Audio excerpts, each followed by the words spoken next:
혹시 여러분들 가운데 혹시 여러분 어떤 때 놀랄 때가 있죠? 어떤 때 놀라고 어떤 것을 보고 놀라고 또 어떤 이야기를 듣고 놀라십니까? 어떤 때 막 놀라나요?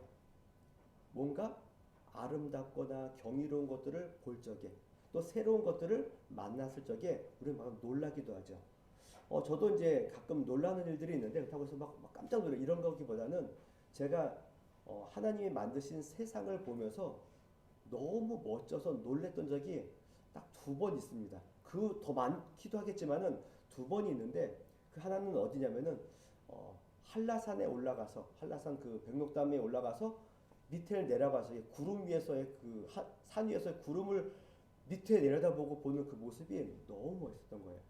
그게 첫 번째고요. 두 번째는 제 신혼여행으로 보라카이를 갔는데 거기서 저녁에 석양을 보면서 그 요트를 타고 석양을 쭉 보고 갔는데 너무 멋있는 겁니다. 지금까지 그보다 더 아름다운 것은 본 적이 없습니다. 두 하나님의 만드신 세계를 보면서 놀랐습니다. 요즘에는 놀랄 일이 너무 많습니다. 왜냐면 하나님 만든 세상뿐만 아니라 그 AI 기술 때문에 저는 너무 놀랍니다. 저는 이렇게 스마트한 사람이 아니어가지고 스마트폰을 가지고 있어도 기껏해야 뭐 그냥 카톡 이런 거밖에 안 쓰기 때문에 그런 새로운 문물들을 받아들이면 너무 놀랍습니다.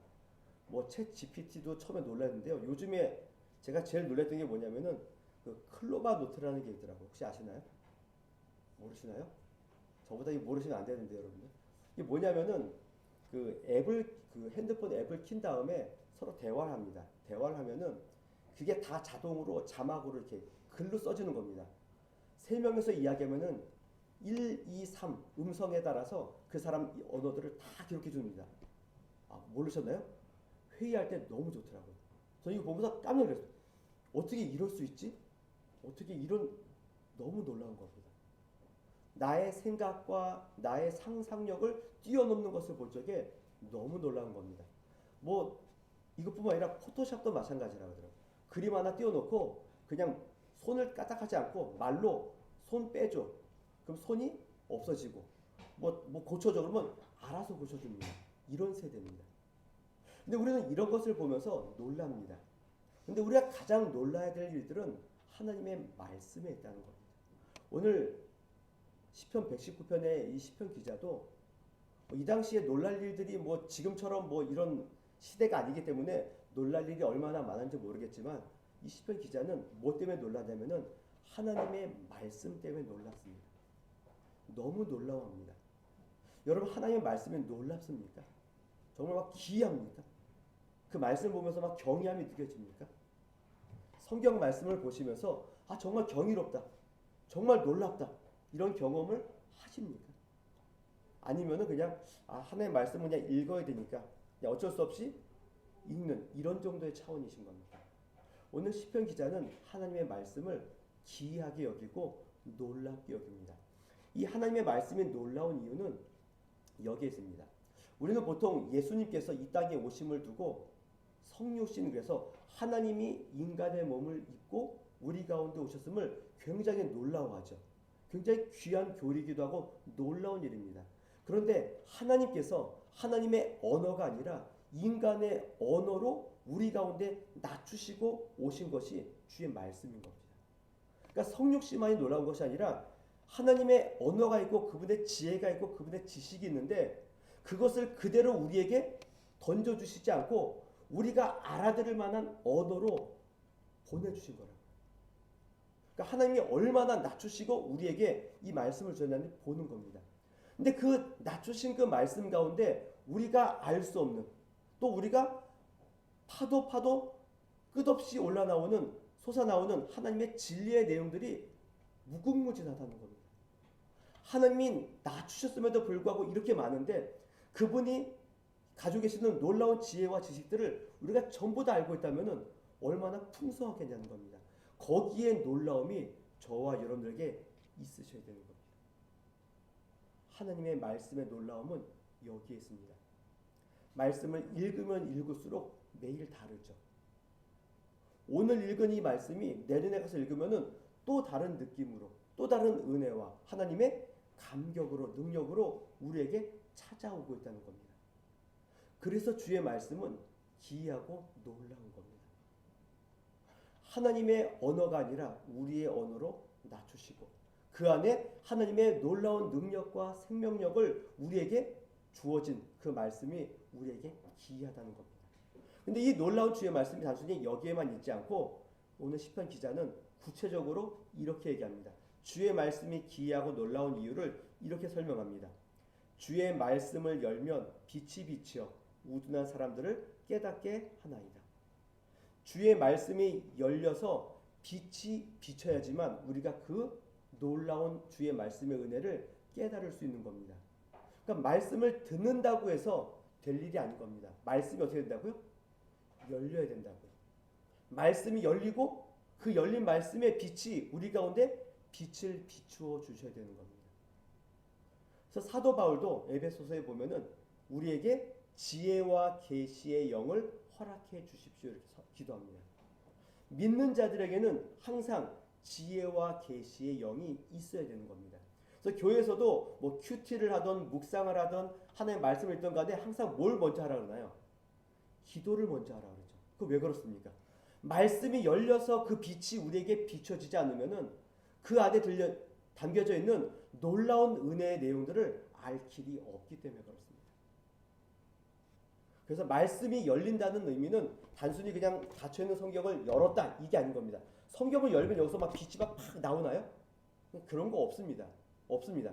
성경을 피고 그 말씀을 읽고 그 말씀에 담긴 주님의 성령의 역사가 우리 가운데 빛으로 비춰주지 않으면은 놀라운 은혜들을 맛볼 길이 없는 겁니다. 그래서 아무런 은혜 없이 성경을 읽는 일반 사람들과 기도하고 주의 성령을 기다리고 은혜를 기다리고 읽는 성도들의 성경 읽기와는 전혀 다른 겁니다. 전혀 다른 내용이 나올 수밖에 없는 겁니다. 여러분 잘 아는 도올 있죠. 도올 김여국 있죠. 이분이 요한복음을 주석했습니다. 엄청나게 많은 책을 읽고 요한복음을 주석했습니다. 뭐가 나왔을까요? 그냥 자기 얘기가 나온 겁니다. 자기 얘기가 나온 겁니다. 성경을 읽고도 자기 얘기밖에 못하는 겁니다. 그러나 믿는 자들은 성경을 읽고 작은 것이라 할지라도 뭐가 나오나요? 하나님의 은혜, 하나님의 뜻, 그분의 마음이 나오게 되어져 있는 겁니다.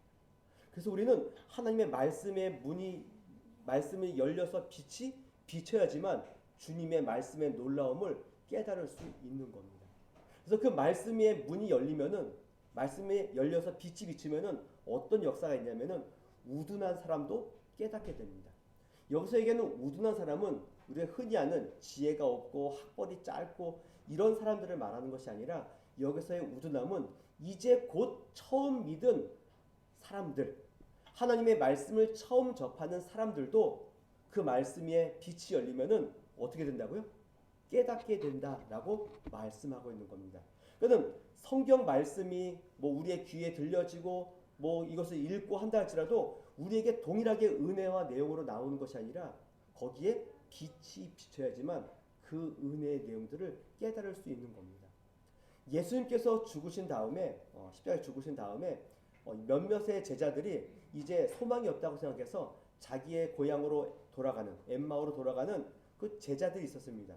근데 그 제자가 예수님과 함께 동행하고 있음에도 불구하고 그분이 누군지 깨닫지 못하고 예수님께서 말씀을 가르쳐 주셨음에도 불구하고 깨닫지 못하는 상황이 됐습니다. 그러다가 어떻게 되나요? 갑자기 그들에게 빛이 비치고 그들의 생각이 열리게 되자 하나님의 은혜와 예수님의 그 말씀들이 생각나서 깨닫게 돼서 그 일들을 하게 되는 겁니다.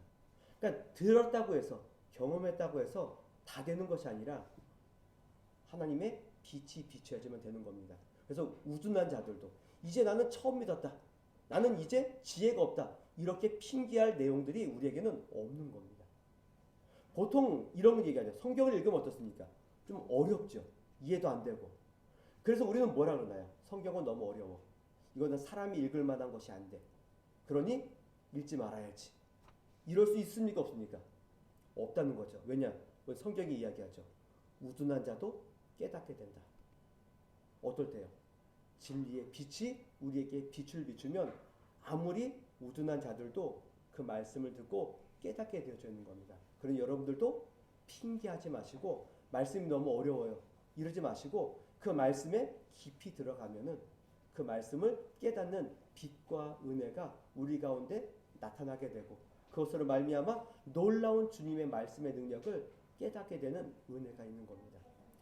그 청년 때 기독 청년들이 해야 되는 뭐 20가지 뭐 내용들이 있는 겁니다. 쉽게 얘기하면 버킷리스트가 있는데 그 버킷리스트 가운데 하나가 뭐냐면은 밤새도록 성경 읽기 이겁니다.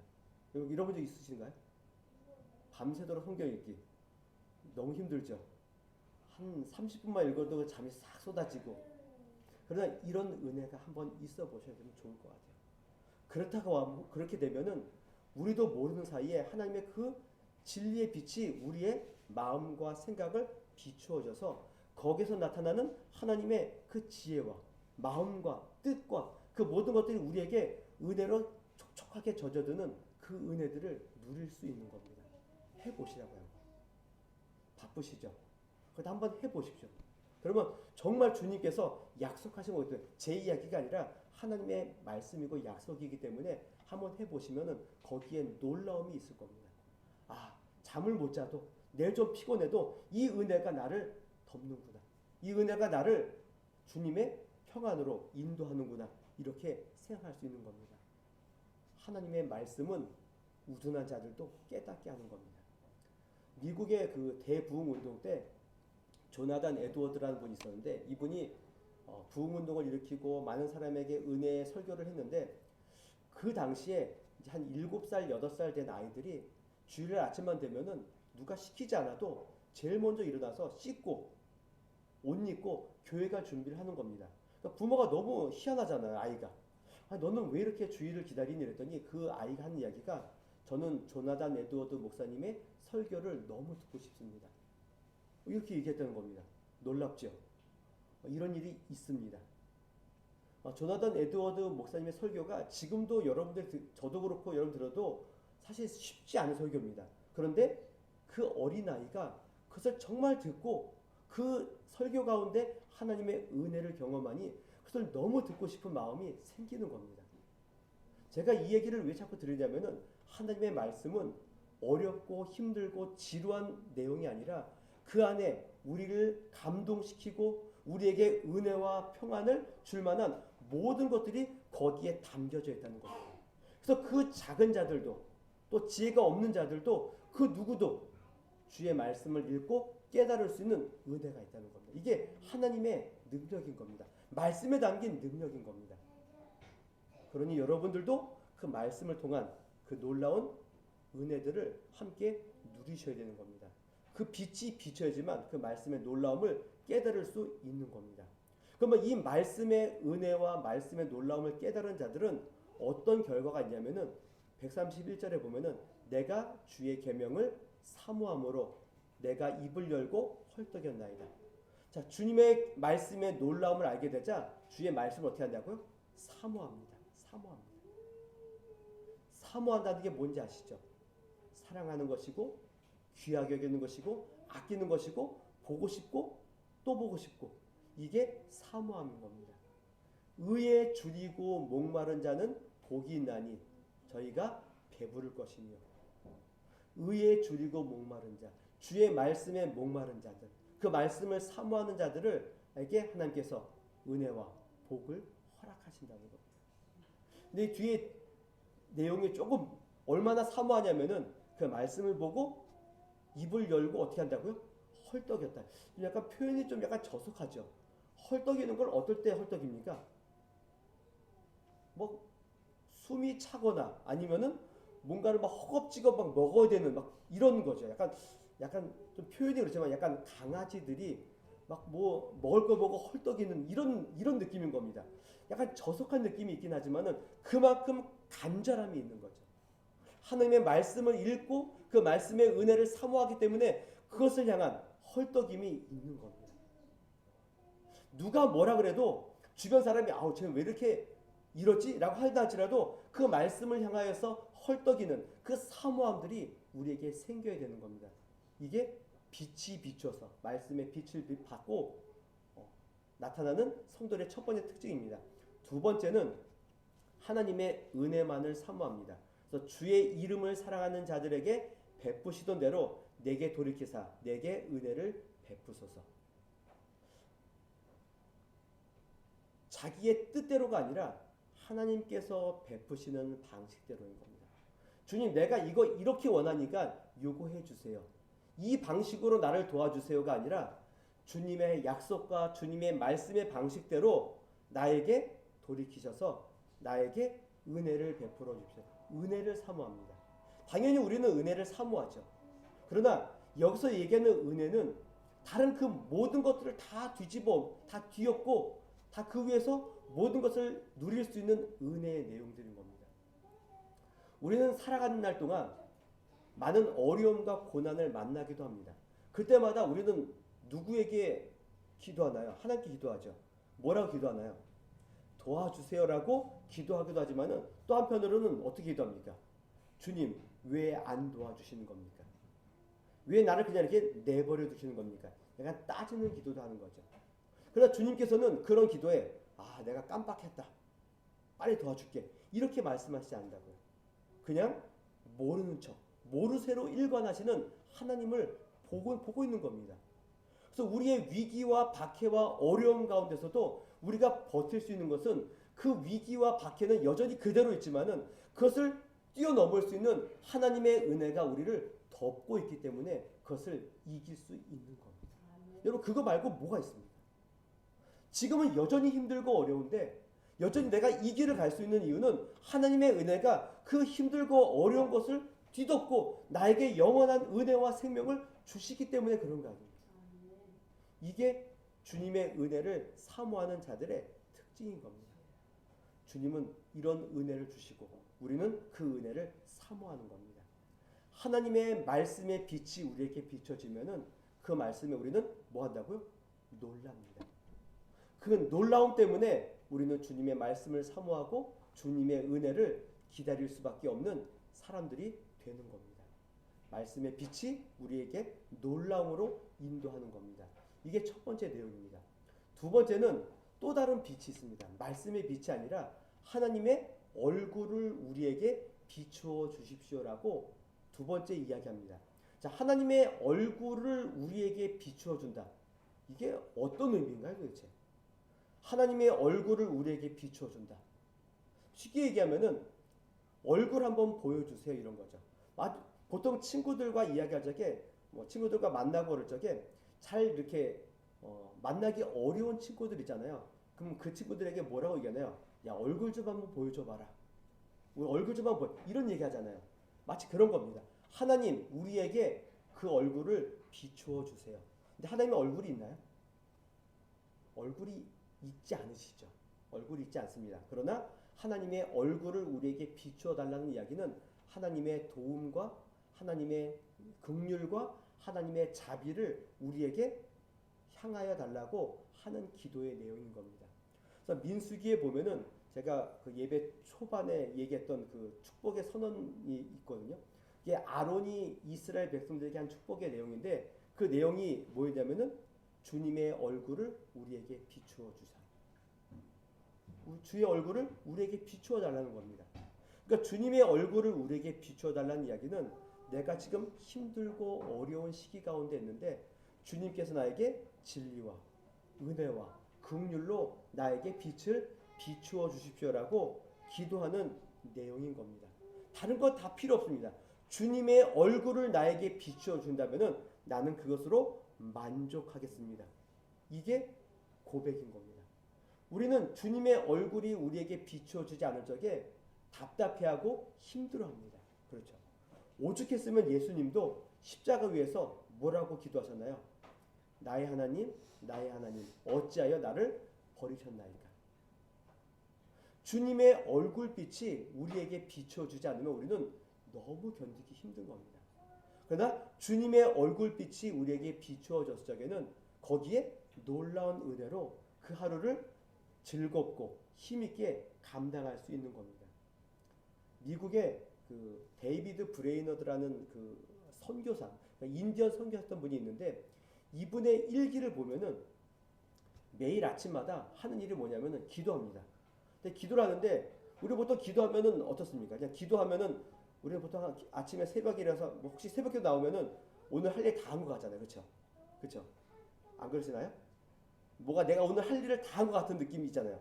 근데 이분은 아침에 뭐 30분이건 1시간을 기도해도 그 기도하는 가운데 하나님의 얼굴빛을 비춤을 받지 못하는 느낌을 받으면은 하루 종일 우울해합니다.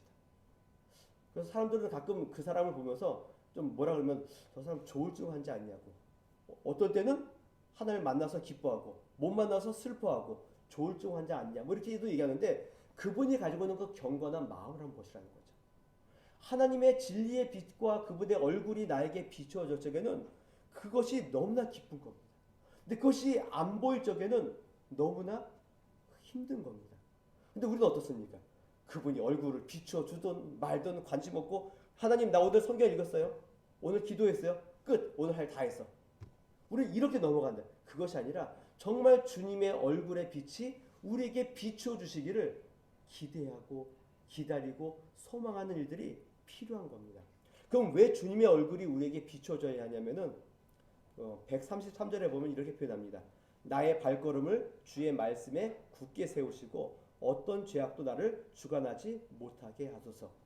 주의 말씀 가운데 굳건히 서 있고 내가 죄악 가운데 가지 않기 위해서는 주님의 얼굴의 빛이 나에게 필요한 겁니다. 이것 때문에 주님의 얼굴을 주의 종에게 비추어 주십시오라고 기도하는 이유가 여기 있습니다. 두 번째는 134절에 보니까 사람의 박해에서 나를 구원하소서. 그리하시면 내가 주의 법도들을 지키리이다. 사람들이 나에게 박해하고 있습니다. 나의 경건함 때문에 나의 믿음 때문에 사람들은 나를 박해합니다.